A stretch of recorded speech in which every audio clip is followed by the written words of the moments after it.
இங்கே பாருங்கள் என்ன எழுதியிருக்கேன். சுகர் மாத்திரையும் நிரந்தரமாக நிறுத்தலாம். என்ன சொன்னேன்? சுகர் மாத்திரையும் நிரந்தரமாக நிறுத்தலாம், இன்சுலினையும் நிரந்தரமாக நிறுத்தலாம் அப்படின்னு யார் சொன்னா? யார் சொன்னா தெரியுமா?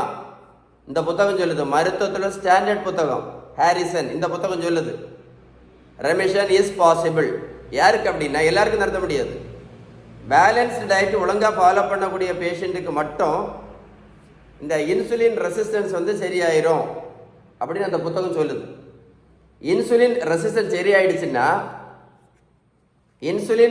சரியாயிடுச்சுன்னா இன்னொரு 50 வருஷம் சுகர் மாத்திரை இல்லாமல் ஆரோக்கியமாக இருக்கலாம், இன்சுலின் இல்லாமல் ஆரோக்கியமாக இருக்கலாம் அப்படின்னு யார் சொல்றா?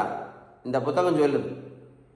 உங்களுக்கு பேலன்ஸ்டு டயட்டை பற்றி ஏதாவது டீட்டெயில்ஸ் வேணும் அப்படின்னா கமெண்ட்ஸில் குட்னு டைப் பண்ணுங்க, இல்லைன்னா கால் பண்ணி பேசுங்க.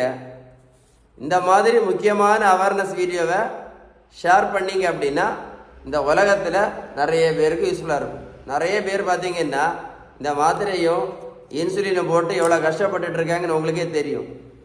இந்த வெந்தயம், கருவேப்பிலை, கரிஞ்சீரகம், நாவல் பழம், கொய்யா இலை, இந்த மாங்காய் இலை இதெல்லாம் நம்பிட்டு வாழ்க்கை ஃபுல்லாக மாத்திரை இன்சுலின் போட்டுட்டு கடைசியில் பக்கவாதம், கண்ணு குருட்டு, ஹார்ட் அட்டாக்கு, கிட்னி ஃபெயிலியரு, காலை விரலை வெட்டி எடுக்கிறது, இப்படி கஷ்டப்பட்டுட்டு இருக்காங்க. நீங்கள் செய்ய வேண்டியது பேலன்ஸ் டயட்டுன்னு அப்படின்னு யார் சொல்கிறா? இந்த புத்தகம் சொல்லுது. வீடியோ ஷேர் பண்ணுங்கள், நிறைய பேர் யூஸ்ஃபுல்லாக இருக்கும். சரியா?